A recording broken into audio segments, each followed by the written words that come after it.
Class 10th के सभी बच्चों को मैं आज की हिस्ट्री सेशन में दोबारा से वेलकम करता हूं।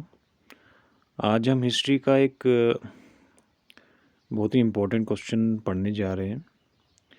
ये क्वेश्चन आपकी टेक्स्ट बुक का क्वेश्चन नंबर 2 आई थिंक है, और चैप्टर का नाम जो है the rise of nationalism in India, जैसा कि आपको पता है इसके बारे में।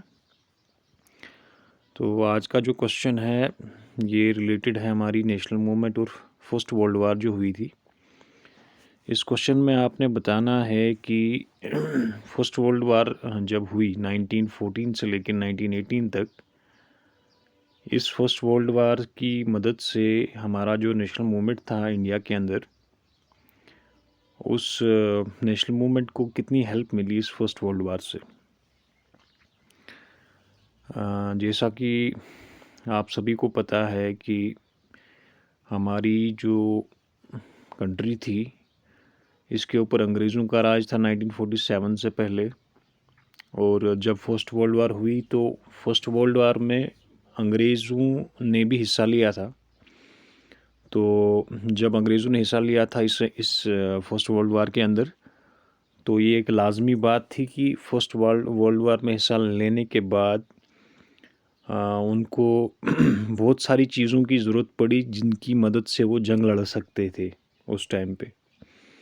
तो जंग को लड़ने के लिए अंग्रेज़ों ने बहुत सारी ऐसी चीज़ें की हिंदुस्तान के अंदर, जिन चीज़ों से भारत के निवासियों के ऊपर काफ़ी बुरा असर पड़ गया, और बदले में हिंदुस्तानियों ने जो है इसके बदले में जो रिएक्शन थी उनकी काफ़ी समझो नेगेटिव थी, मतलब अकॉर्डिंग टू ब्रिटिशर्स। मगर हिंदुस्तानियों की नज़र में वो जो उनकी रिएक्शन थी काफ़ी पॉजिटिव थी, क्योंकि उनका जो मकसद था आज़ादी हासिल करने का, उसमें इन चीज़ों की मदद से काफ़ी हेल्प हुई। तो चलिए हम स्टार्ट करते हैं आज का क्वेश्चन। आज का क्वेश्चन जो है that is the first world war helped in the growth of national movement in India as it created a new economic and political situation as mentioned below। आपने बताना है कि फर्स्ट वर्ल्ड वार जब हुई, इस first world war से हमारा जो नेशनल मूवमेंट था इसमें जो है ना, आप समझो किस टाइप की हेल्प मिली, चाहे वो इकोनॉमिक तरीके से हो चाहे वो पॉलिटिकल तरीके से हो। आपने दोनों चीज़ों का बताना है कि पॉलिटिकली भारत को क्या हेल्प मिली, एक माली हालत की निस्बत क्या हेल्प मिली, इन सारी चीज़ों को आपको बताना है। ठीक है, तो चलिए हम पॉइंट वाइज इन सारी चीज़ों को डिस्कस करते हैं। हम सबसे पहला जो आप समझो सबसे पहली जो चीज़ हुई इस फर्स्ट वर्ल्ड वार से, दैट वाज कि जो डिफेंस एक्सपेंडिचर था, डिफेंस एक्सपेंडिचर। अभी डिफेंस एक्सपेंडिचर क्या होता है? डिफेंस होता है रक्षा, ये आप सभी को पता है। अब रक्षा जब किसी भी देश की जो रक्षा प्रणाली होती है, जो डिफेंस का जो सारा सिस्टम होता है, रक्षा करने का जो सारा सिस्टम होता है, उसमें मेनली 3 चीज़ें होती हैं। एक तो आपकी आर्मी आ गई, उसके अलावा आपकी नेवी आ गई जो समुद्री फ़ौज होती है, उसके अलावा आपका एयर फोर्स हो गया जो आपकी हवाई तौर पे जो है ना किसी देश की रक्षा करती है। ठीक है, तो किसी भी देश की रक्षा करने के लिए बहुत सारी चीज़ों की ज़रूरत पड़ती है, जैसे आर्म्स एंड एम्यूनिशंस हुआ, आपके पास टैंक्स होनी चाहिए, आपके पास मिसाइल्स होने चाहिए, आपके पास इसके अलावा भी बहुत सारी चीज़ें होनी चाहिए।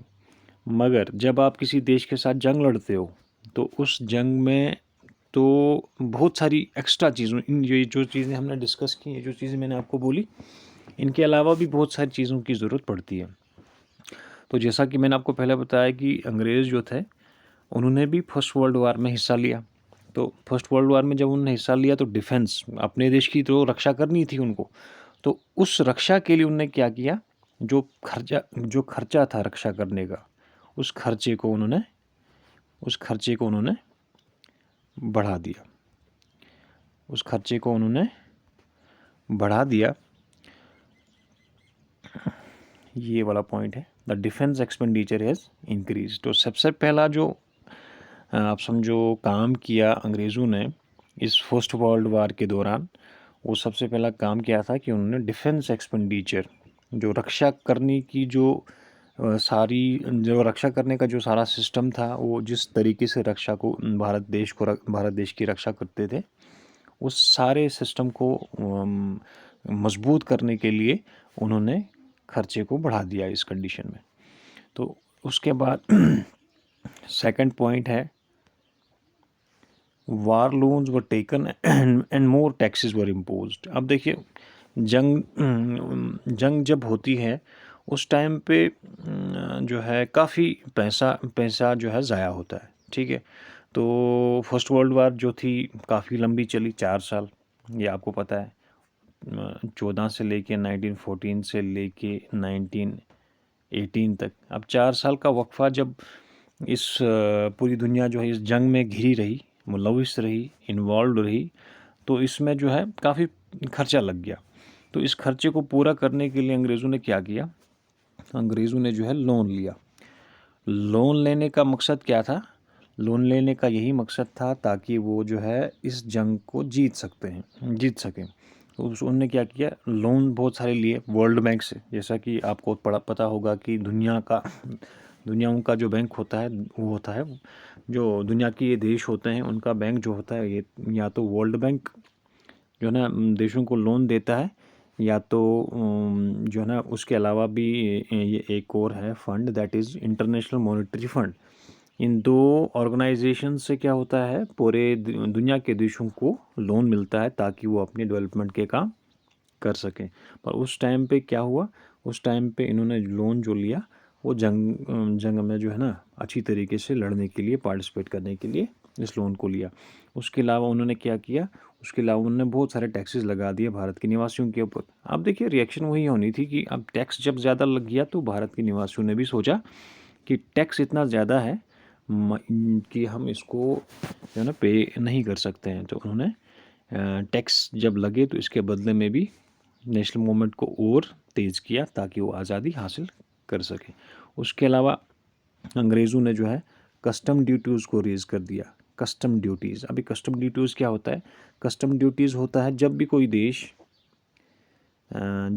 देश बाहर के किसी देश से कोई चीज़ लाता है या अपने देश से कोई चीज़ बाहर भेजता है, तो जब भेजने का और किसी चीज़ को आने के ऊपर एक आप समझो टैक्स, एक तरीके का टैक्स लगता है जिसको हम कस्टम ड्यूटी कहते हैं, ठीक है।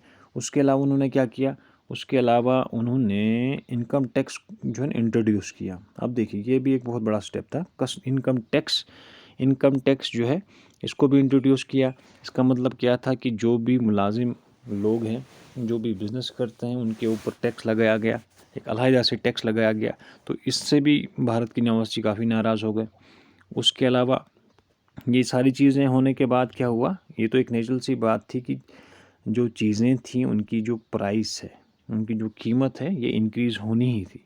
तो इसकी वजह से जब प्राइस इंक्रीज़ हो गई तो भारत के निवासियों को, भारत के लोगों को काफ़ी मुश्किल का सामना करना पड़ा। उसके अलावा नेक्स्ट पॉइंट जो हमारे सामने है, there was wide spread discontentment in the rural areas due to the force recruitment of soldiers. तो देखिए, ये भी एक इम्पॉर्टेंट पॉइंट है जिससे हमारा जो नेशनल मूवमेंट था उसमें जो है आगे बढ़ने की जो है ना एक नई ऊर्जा आई। इससे क्या किया गया कि जो गांव के एरियाज़ थे, रूरल एरियाज़, वहाँ पे अंग्रेज़ों ने क्या किया, वहाँ पे अंग्रेज़ों ने गांव के जो नौजवान लोग थे, नौजवान लड़के जो थे, उनको ज़बरदस्ती अपनी फ़ौज में भर्ती कराना स्टार्ट कर दिया। अब मकसद क्या था ज़बरदस्ती जो है भर्ती कराने का, ताकि वो अंग्रेज़ों का जो हिस्सा था फर्स्ट वर्ल्ड वार में, जो जंग लड़ रहे थे, उसमें उनकी मदद कर सके। उसके अलावा इन 1918 टू 1919 एंड 1920 टू 21, ठीक है, 18 से लेके 21 तक क्या हुआ, क्रॉप्स फील्ड, जो फसल थी वो बहुत सारे भारत के जो है ना हिस्सों में फसल जो है वहाँ पे फेल हुई। तो जिसकी वजह से फसल जब फेल हुई तो खाने की काफ़ी शॉर्टेज हो गई पूरे हिंदुस्तान में। जब खाने की शॉर्टेज हो गई तो फिर इससे भी भारत के निवासी काफ़ी नाराज़ हो गए, ठीक है। उसके अलावा नेक्स्ट पॉइंट है there was influenza epidemic too, महामारी जो है ना, महामारी भी हुई इससे। ये जो मतलब आप समझो क्रॉप फेलियर हुआ तो लोगों को खाना नहीं मिला, उसके अलावा बारिश नहीं पड़ी काफ़ी टाइम तक, जिसकी वजह से काफ़ी जो है ना बुरा असर पड़ गया भारत के निवासियों के ऊपर।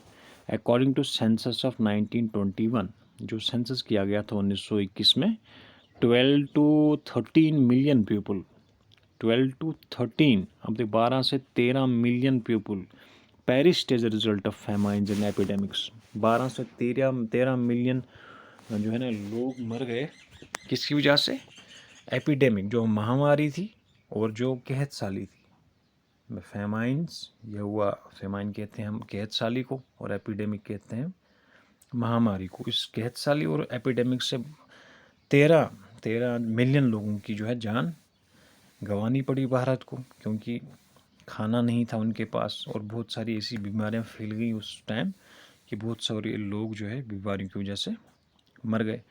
People thought that their hardships and suffering would come to an end after the war, but that did not happen. लोगों को लगता था कि जो ही ये जंग ख़त्म हो जाएगी तो जंग ख़त्म होने के बाद ही भारत के लोगों की जो कंडीशन है वो उसमें थोड़ा सुधार आएगा, हमारे ऐसा हुआ ही नहीं। So these factors were responsible for the rise of nationalism in India. तो ये कुछ फैक्टर्स थे जिसकी वजह से भारत के निवासियों के अंदर जो देश प्रेम और देश के प्रति जो आज़ादी मांगने का जो जज्बा था वो और मजबूत हुआ। जो है ना आप समझो हम बहुत एनर्जी के साथ, जब फर्स्ट वर्ल्ड वार ख़त्म हुई उस बहुत एनर्जी के साथ फिर भारत के निवासियों ने सोचा कि हमको अंग्रेज़ों के ख़िलाफ़ लड़ना चाहिए। तो आज के लिए काफ़ी इतना। तो इन सारे पॉइंट्स को आप अपनी कॉपीज़ पे नोट करके याद करने की कोशिश करें, ताकि आपको जो है ये आपके एग्ज़ाम में हेल्पफुल साबित हो। तो आज के लिए काफ़ी है। Thank you.